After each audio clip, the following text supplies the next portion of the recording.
The most disrespected person in America is the black woman. The most unprotected person in America is the black woman.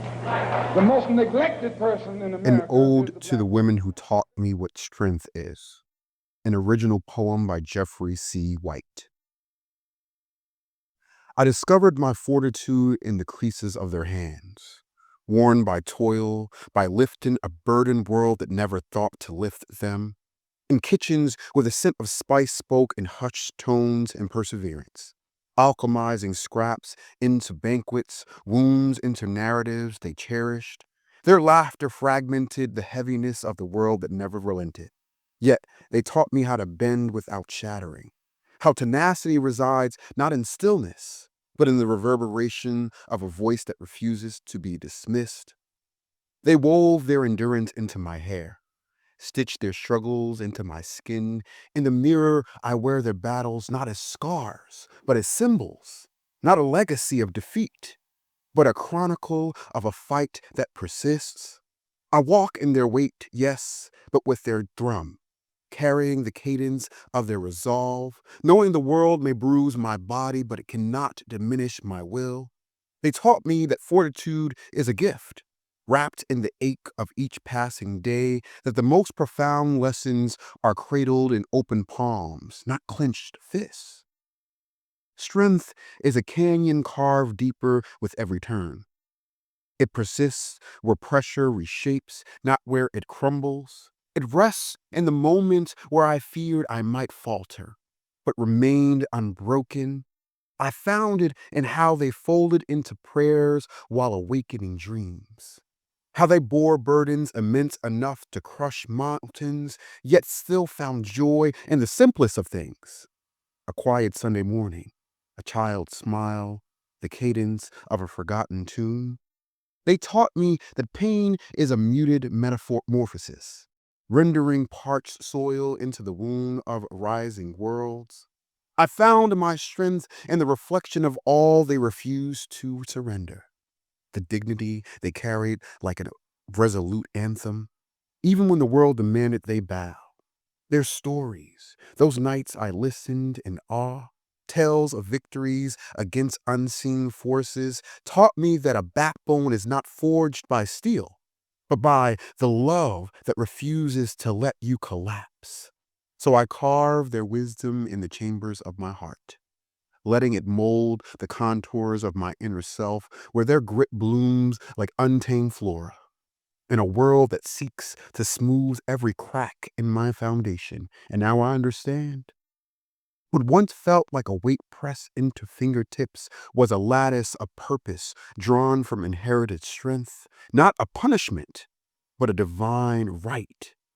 I found my strength in the way they stood, and so I stand, not as chalked outline, but as a living, breathing tribute to all they were and to all I had become.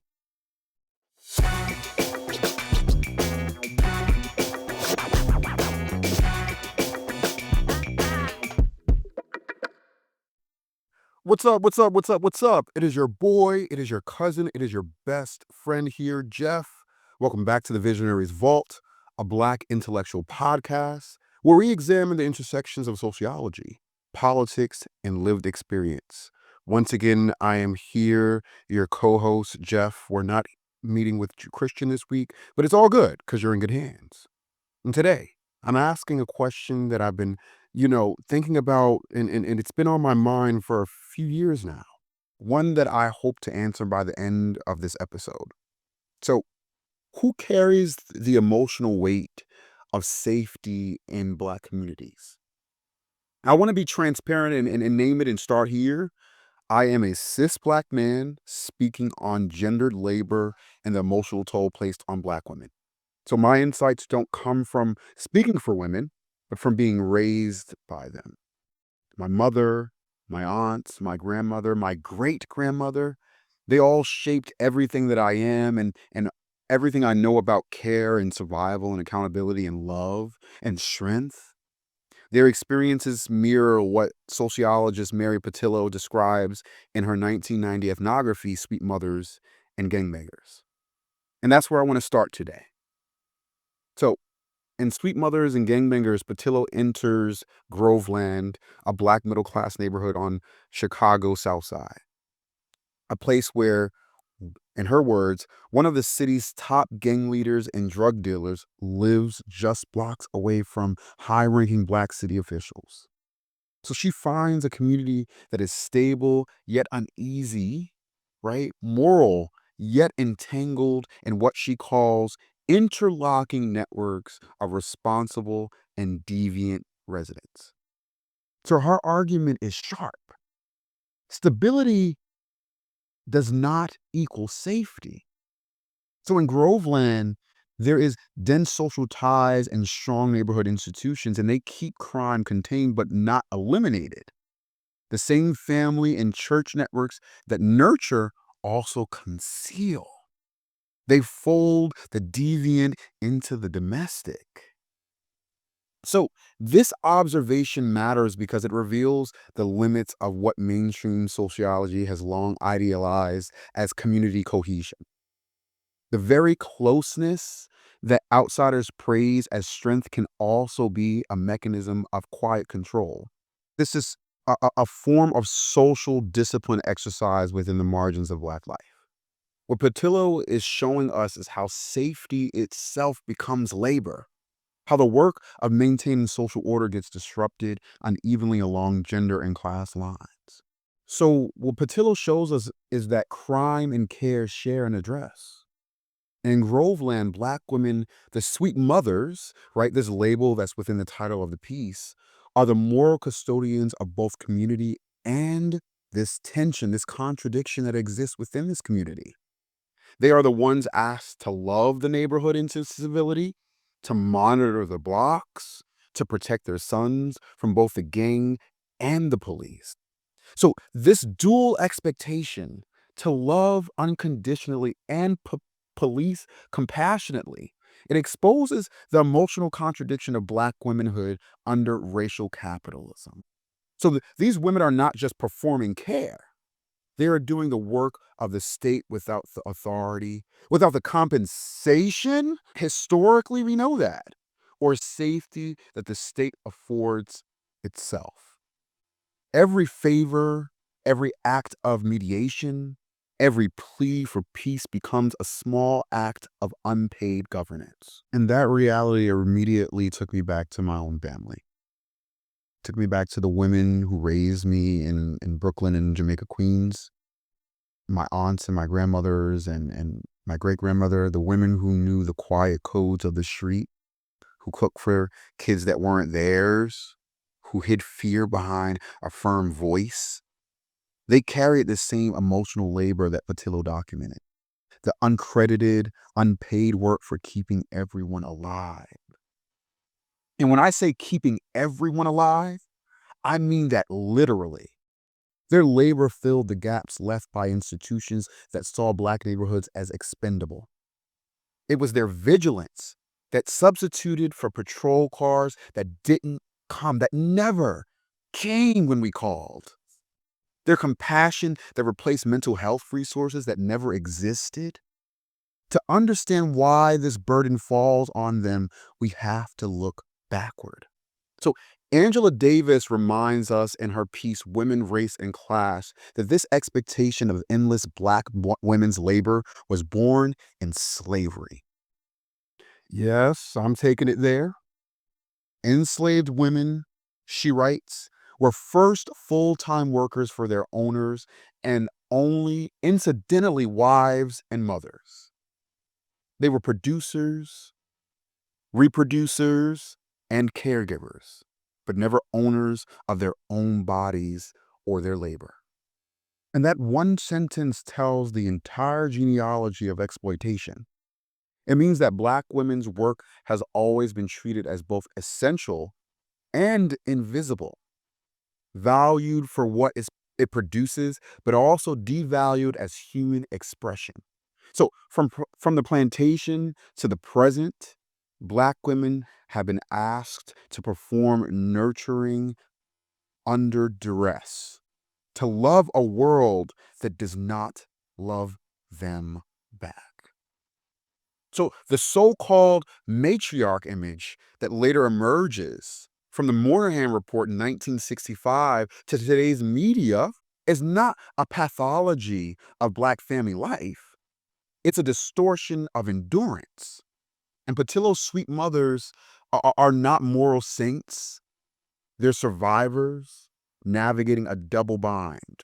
They're actually, let me correct myself, they're not survivors. They are resistors and resisting against this double bind, which is to be respectable enough to secure safety, but nurturing enough to absorb society's failures. And that double bind isn't just social, it's existential. And it forces women to perform strength as protection, even when the performances erases their own vulnerability. To the price of being deemed a good mother or a pillar of the community is the suppression of one's pain. And that suppression becomes generational, inherited like a family heirloom no one asked for. So, if we think about this, Patricia Hill Collins called this the matrix of domination, a system where race, class, gender, and sexuality overlap to define both oppression and agency. And for Black women, that matrix makes emotional labor both a form of love and a form of survival. What's radical here isn't just the identification of overlapping systems, it's the claim that knowledge itself emerges from those intersections.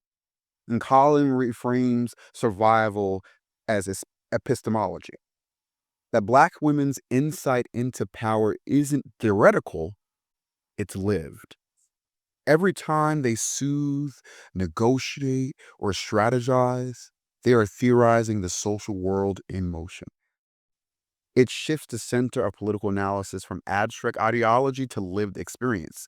What it says is if we start where Black women stand, we can see how every institution, from the family to the prison, they operate as part of a single machinery of control. And for me, as a Black man raised in the care of Black women, these theories don't feel they don't feel abstract actually.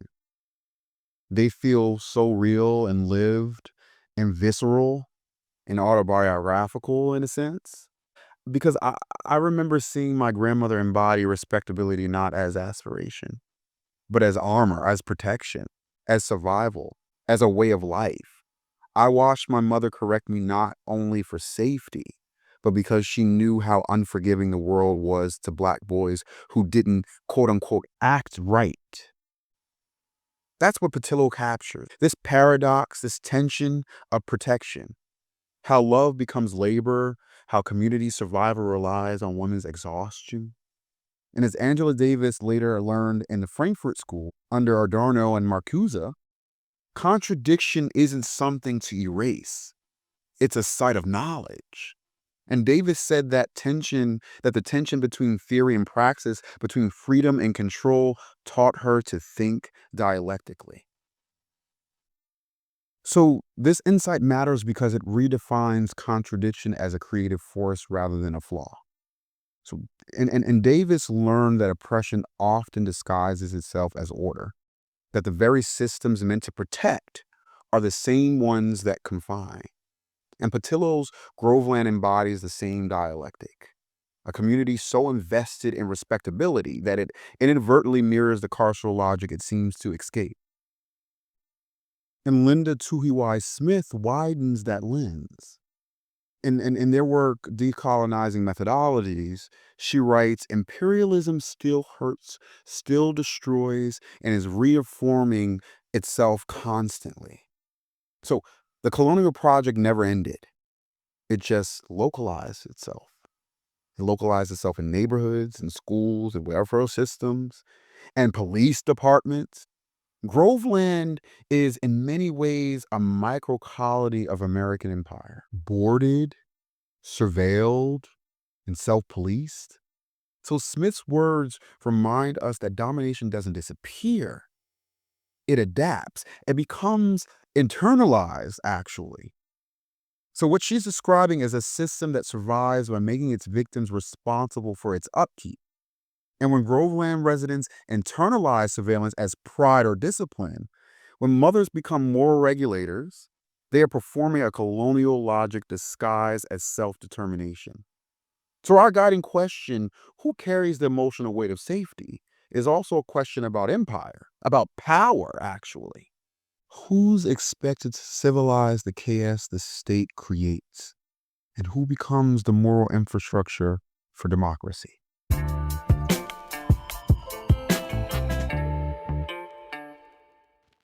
So we're shifting gears a little bit and fast forward to today, and Pattillo's insights still hit home, I would say. The black middle class has grown, but proximity to whiteness has not protected it. As Collins notes, she says, despite important strides to desegregate United States society since 1970, racial segregation remains deeply entrenched. We see it in mortgages, redlining, rebranded through credit scores, and gentrification masked as revitalization, and police patrols that track income as much as skin. The meaning here is not it's not by happenstance, right? It's important to stress and to note that no matter how hard one climbs, the architecture of inequality simply rebuilds itself higher up the hill. Even success becomes a site of surveillance. So the middle class black homeowners in 2025 faces the same racial scrutiny that sharecroppers did a century ago. Only now it's coded through zoning and credit and school quality. When I was teaching at Brooklyn Public Schools, I saw Groveland everywhere, actually. I remember mothers coming from double shifts to advocate for their sons, grandmothers taking a whole household when went up, teachers, mostly black women, carrying classrooms on their backs, expected to heal the trauma while meeting test benchmarks. Emotional labor was currency, and the currency was always extracted from black women, black individuals in general, the people of color, but specifically black women. And what struck me most was how normalized it was. Exhaustion had become identity. It had become just this happenstance, right? No one bat an eyelash to it. The ability to keep going was celebrated as strength instead of mourned as deprivation. That's what it really was. So what Pattillo captured in the 1990s still defines our present. A society that measures the worth of black women by how much they can endure. And Pattillo's work helps us see how middle-class respectability becomes its own mechanism of control. And those who make it out are still conscripted into proving their worth. They become what sociologists would call buffers of order, mediators between poverty and power. And too often, those mediators are women. The tragedy is that even resistance can become repurposed into governance. And when black women lead neighborhood initiatives, churches, or schools, their authority is celebrated, but only insofar as it reinforces the illusion that the system is working. So their success becomes evidence that structural reform isn't needed. So when we hear the talk about community policing or public safety, it's easy to miss how those terms echo Groveland's paradox, those tensions that we talked about earlier, or that I mentioned earlier. The same networks that once resisted violence are now folded into the carceral logic.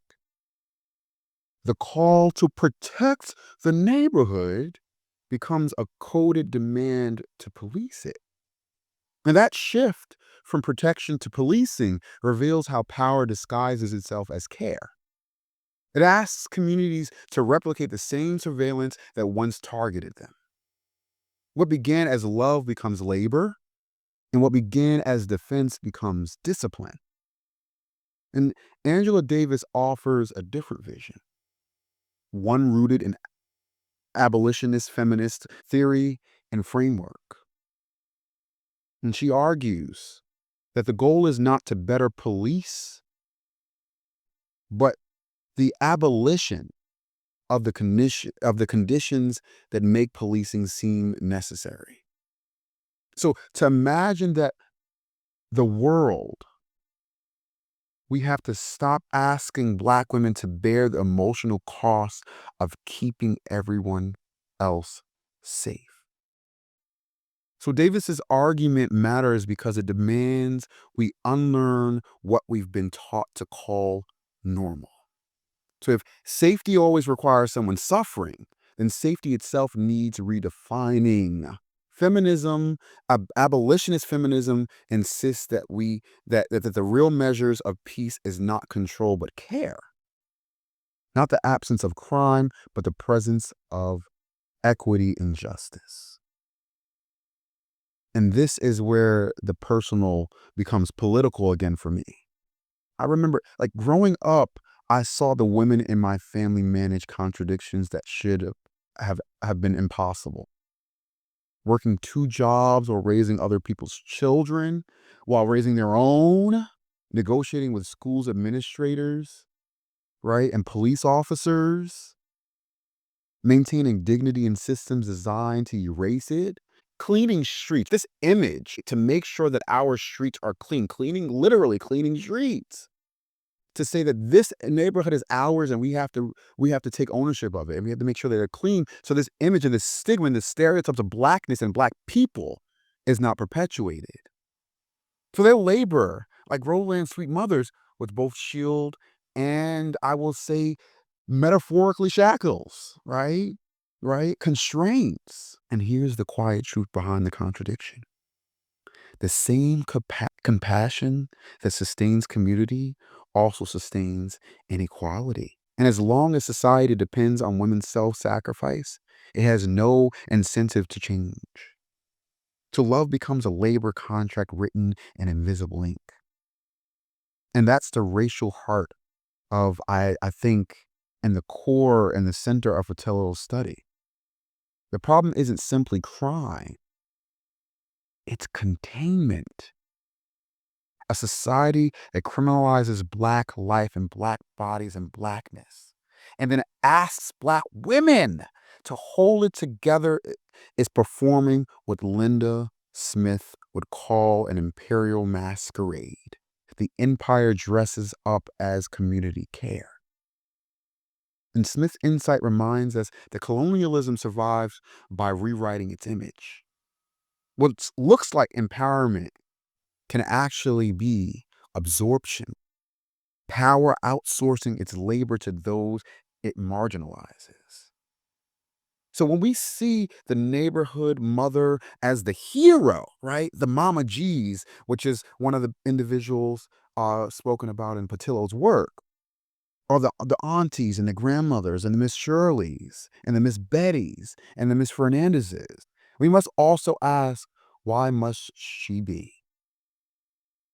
I'm going to say that again. Why must she be?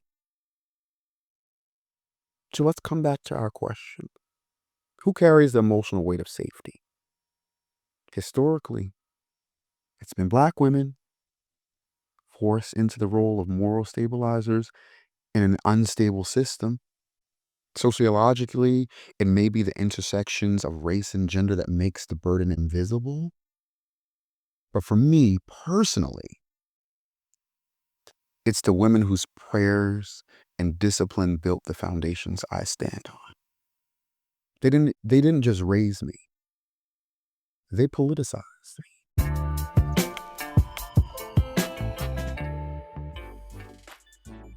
So as we come to a close of this episode, I want us to reflect a little bit. If Pattillo reveals containment mechanisms, Davis, Collins, and Smith give us a language to imagine beyond it. What if safety meant freedom, not silence? What if emotional labor wasn't an invisible tax on Black womanhood, but a shared responsibility? Maybe the real question isn't who carries the weight, but why it exists at all. So once again, it's been your boy, it's been your cousin, it's been your best friend, Jeff here. Thanks again for tuning into the Visionaries Vault, a Black intellectual podcast. If this moved you, share it with someone who's carried more than their share, and ask how can we lighten the load together? And as always, keep the conversation going.